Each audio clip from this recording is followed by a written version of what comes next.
gacmihii dibaweynaha ganacsiga goloffiska waliba waxa laga soo fikiray fiiri Allah ni wallahi waa garca wallahi ya wallahi habeenka hadda ogaan lahaa wallahi riyaan waxa dhigi lahaa tigin meesha walaal kiis kasto aad geysatid Kenya iyo wax kasto aad sameeysid cadaalad ma helaysid naba qofka dhaha cadaalad ba Kenya lagu helayaa wallahi way yaqaana Kenya markaas waraa tiriyar iskudood baan ku bartay Nairobi waxay tahay madax loogu tumay andoomeeya xaaladda Nairobi waa xumaatay laakiin arintan Rayaan Bajaaj arin andoome uma eko maxaa yeelay hadii andoome ta af Soomaali kuma hadlay gabadh af Soomaali ku hadlaysa ida ilaa dartiisa gudaayalada cagta waa ku socota cagta saas madax looga saaraya marka saabugna Rayaan waxa ku furneeda dacwo oo gabar dibadahan ka tagtaa idii gabar kale dacweyso hibo gabar la dhahayo iyo fiimo qoosay ko saddex ninka la yiraahdo Qamar Suugaani lug buu ku leeyahay sababtoo ah gabadha iyo Qamar Suugaani waati ayagoo video isla duubay isla wareegayeen ogaada kiiskaas waa cad yahay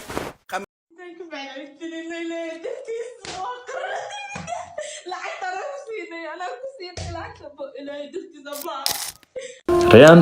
waa la dilay yaa dilay waxa laga soo shaqeynayay saaxib Rayaan Bajaaj kiiskeeda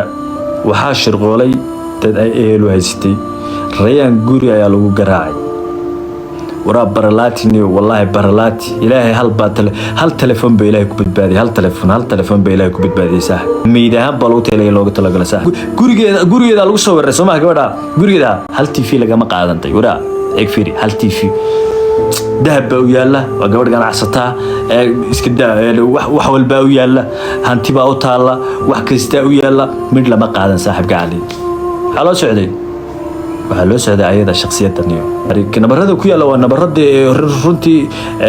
ilma galinkeeda toori si xun baa loogu dhuftay makaankeeda saameyn karaan ilma galinkeeda halkaas bartaas laga dhuftay inuu Ilaahay ba beerka uga duway beerka shawalkaas ku yaalaaniyo meelaha xaq sare dadka caafimaadka bartooy sheega beerku wuxuu ku yaala xoogaa Ilaahay baa ku yarqariyay feedha hoostiisa halka sanbabada iyo waxas ma garanaysaa laakiin halkaas bartaas caloosha halka min ciidaha barta way turida meesha gabadha laga dhuftay baroorteedina waa maqlayseen marka gabadhaasina waa la shirqoolay rag laakiin dadka shirqoolay rag ma ahayna gabdho yahaayeen gabdho ayaa shirqoolay gabdhaha maxay u diyaariyeen gacmihii dibaweynaha ganacsiga goloffiska waliba waxa laga soo fikiray fiiri Allah ni wallahi waa garca wallahi ya wallahi habeenka hadda ogaan lahaa wallahi riyaan waxa dhigi lahaa tigin meesha walaal kiis kasto aad geysatid Kenya iyo wax kasto aad sameeysid cadaalad ma helaysid naba qofka dhaha cadaalad ba Kenya lagu helayaa wallahi way yaqaana Kenya markaas waraa tiriyar iskudood baan ku bartay Nairobi waxay tahay guys ilaahay baa idinku dhaariyay xaqirina waxa sheegay haday beentay sax bas soo qor ama been soo qor wariyaan Nairobi inaanay cadaalad Kenya aqoon ba wallahi lacag ba taala wallahi billah ama ha lagu dilo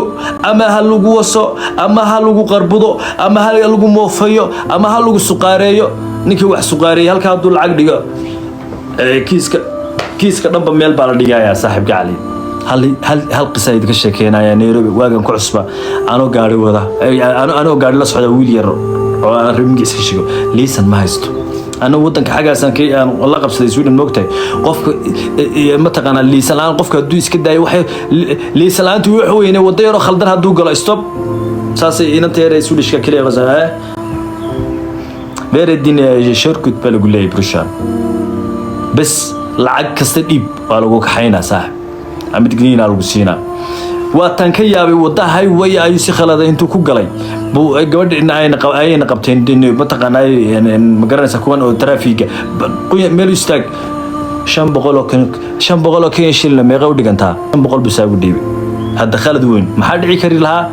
hooyooyin baa ku dhiman lahaa $4 waa $4 faktabniyo eeg waa riski saaxiib wadadu galay dad baa ku baabii lahaa gabadha iska jila 20 la dhac soo taasan ku sheegaya hada isleedin Kenya Rayaan Bajaaj cadaaladda Kenya waxa qabanaysa wallahi waa riyoonaysa saaxiib faktab wallahi waa riyoonaysa wallahi billahi talla waa riyoonaysa Kenya cadaalad taala saaxiib lacag baa taqaanad lacag bay yaqaanaan Kenya tigan anigi weydii saaxiib anigi weydiinayo aniga maxaa lagu soo qabtay lacag meel la dhigay saxareed cunugaas gabarta Rayaan Bajaaj aheeday si xun loo galay dad guna dhaqanka iyo diinta Soomaaliya waxa ka aqoonin gacanta u gashay nin baa dilaayo qofka lama arkay dilaayo laakiin waxa arkaysa iyadii oo dhulka taalo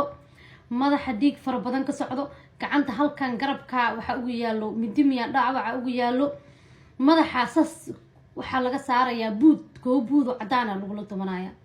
waxay leedahay walaalo idaa ilaahay dartiisa gudaa waxa caloosha ku horeyso qofka caawirayaan bajaaj fiidiyogeeda daawado inuu saseexan beerka ku gudoomayo tiktokana lama soo dhigi karo hadda qolaa soo dhigta isla markii waa la xiray dadka way degsadeen luqmo kale iskugu dirtir in yar baa la soo daayay dadka waxay leeyihiin dilkan wuxuu dhacay falkan wuxuu dhacay 2 maalin ka hor gabadha hadda isbitaal bay taala xaaladeedu way xun tahay laakiin waa la qarinay caawa fiidiyooga la soo daayay ilaa ay hadda wax ka dambeeyay lama yaqaano meesha Nairobi ahayd bahal galeena noqotay gole eeyaday noqotay saa ogtihiin xalay miya wiil baa lagu dilay wiil ka hor waa ogeedeen hooyo iyo labadeeda gabdhood lagu dilay kadib waatii naag buris madax loogu tumay andoomeeya xaaladda Nairobi way xumaatay laakiin arintan Rayaan Bajaaj arin andoome uma eko maxaa yeelay hadii andoome ta af Soomaali kuma hadlay gabadha af Soomaali ku hadlaysa idaa ilaahay dartiisa gudaayelada cagta waa ku socota cagta saas madax looga saaraya marka saa ognaa Rayaan waxa ku furneeda dacwo oo gabar dibadahan ka tagtaa iyadii gabar kale dacweyso hibo gabar la dhahayo iyo fiimo qoojay ko saddex maxkamad hore loogu wacay ma arintii bay lug ku leedahay dad arinta maaragtay ka socdo baa gabadhi dhibaateynayo ma dad kale oo loo soo adeegsadaba kolley ma naqaana laakiin waxa fiidiyoo ku qoran Rayaan Bajaaj oo la shirqoolay in arintan ay dad group ay ka dambeeyeen hal qof iyo laba qof ay ahayn amba arin shil ay ahayn waxa ku qoran Rayaan Bajaaj oo la shirqoolay ilaahay baa xaal og gabadh u soo duceey in Ilaahay caafiyo Nairobi meel ma ahana inta muslim Allah ka badbaadiyo Nairobi way xumaatay kale iyaadee noqotay تدرين ناكتي ونول صوتك لصوتك ناكتي ونول إنك صوتك في الإسبيتال ما جوكتو قف قرصومة يسمى جرتو ريان وشيء تاكي وشيء واحد أنا يدا شيء إله هرت عاصمات كنا فينا ورونا إني نولا أنا دير أسوق نفط كمران هالو هرت قف ضد بدنا هرت للدليل الله ونحرس وما يشاء أسلوب الدليل يعني إذا قبل الدليل تاوا وجيدين اوكي حقتي قضيتي سوا صح علاشا مدي لغا غلي حتى تليفون ku hadlay way saxantahay qadiijo niman ayaana dilay gabar saaxiibteeda ayaa soo shirqooshay gabar saaxiibteeda oo ayada saaxiiba ah oo aad ay close u yihiin ayaa shirqooshay kiiskana waxa ku jiro ninka la yiraahdo Qamar Suugaani lug buu ku leeyahay sababtoo ah gabadha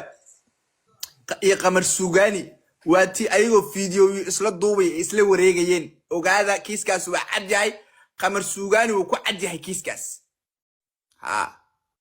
Qamar Suugaani kiiskaas waa ku cad yahay Cabdilaayo hadda taleefon ku hadlay way saxantahay qadiijo niman ayaana dilay gabar saaxiibteeda ayaa soo shirqooshay gabar saaxiibteeda oo ayada saaxiiba ah oo aad ay close u yihiin ayaa shirqooshay kiiskana waxa ku jiro